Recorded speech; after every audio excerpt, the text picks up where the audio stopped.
Bonsoir Gérald Darmanin. Bonsoir. Merci à vous d'accepter notre invitation. La procureure d'Annecy a dit explicitement aujourd'hui que l'assaillant n'avait pas de mobile terroriste. Est-ce que vous le dites ce soir de manière catégorique ?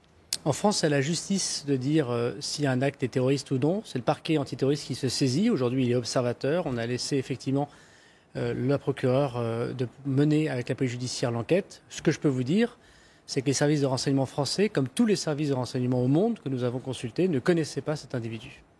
Juste avant de passer à l'acte, plusieurs témoins l'ont entendu dire « au nom de Jésus-Christ ». Est-ce que ça, c'est pas un motif religieux de passage à l'acte ?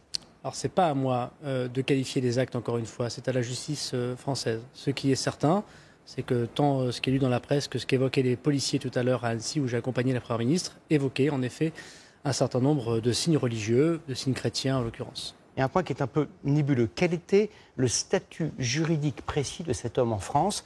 Il avait fait une demande d'asile pour être réfugié politique. Cette demande lui a été refusée.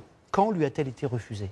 Alors cet homme était régulièrement sur le territoire national puisqu'il était réfugié en Suède depuis 10 ans. C'est un Syrien qui, en 2013, a obtenu l'asile et une carte de résident en Suède. Puis, pour des raisons qu'on ne s'explique pas bien, en Suisse, en Italie et en France, il a fait une demande d'asile qu'il n'avait pas besoin de formuler puisqu'il avait déjà l'asile depuis 10 ans en Suède. La France a étudié comme le droit lui permet et l'oblige la demande d'asile qui a été déposée en octobre, fin octobre de l'année dernière. Dimanche dernier, le 4 juin, la notification lui a été faite qu'il ne pouvait pas avoir l'asile en France puisqu'il l'avait en Suède. Et vous faites un lien entre le fait qu'on lui a signifié ce refus dimanche dernier, 4 juin, et le fait qu'il passe à l'acte aujourd'hui ? C'est pas à moi de le faire, mais c'est effectivement une coïncidence troublante que dimanche dernier, il connaît la réponse de l'administration française en 6 mois, pas d'asile, puisque vous l'avez déjà en Suède, et qu'il passe à l'acte dans ce crime absolument ignoble. Et moi, je voudrais avoir vraiment une pensée extrêmement forte pour ces enfants qui aujourd'hui luttent contre la mort.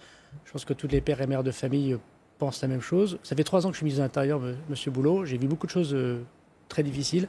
Je pense que c'est la pire journée pour les Français, parce que s'en prendre à des enfants de 2 ans, donner des coups de couteau à des enfants de 2 ans, c'est innommable. Et pendant ce long laps de temps, novembre-juin, il n'a jamais été repéré par les douaniers, les policiers, les gendarmes, il n'a jamais fait parler de lui, jamais été interpellé. Alors, à ma connaissance, il n'a pas été contrôlé en France depuis ces dernières semaines et derniers mois. Encore une fois, il était régulier sur le territoire national.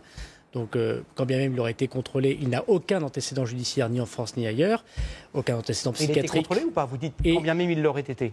S'il aurait été contrôlé dans la rue, on n'aurait pas pu le mettre en garde à vue ou renvoyer dans son pays. Mais vous n'avez pas de trace, il n'y a pas de main courante. Puisqu'il était régulier. Par contre, dimanche dernier, manifestement, les policiers ont contrôlé cette personne puisqu'il se serait lavé dans le lac d'Annecy, puisqu'il serait SDF, en tout cas c'est ce qu'il semble être en France, en tout cas dans des foyers, et une main courante a été faite, et évidemment, il n'avait rien à lui reprocher particulièrement. Donc, puisque cet homme-là était d'une certaine manière régulièrement en France, ce qui s'est passé aujourd'hui peut se reproduire demain dans un autre square, un autre parc, dans une autre ville. C'est une fatalité.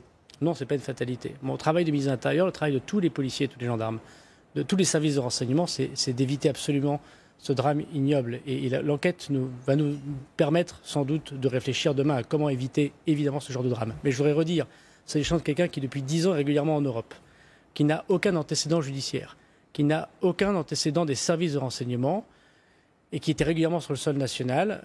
Effectivement, la question se pose de qu'est-ce qu'il faut faire davantage pour protéger les Français. Donc il n'y avait pas de motif terroriste, il n'était pas ivre, il n'avait pas pris de produits dopants. Donc il était fou, il était illuminé.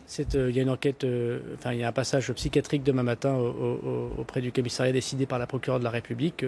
Les médecins nous donneront leur pronostic. Merci beaucoup Gérald Darmanin d'avoir répondu à nos questions.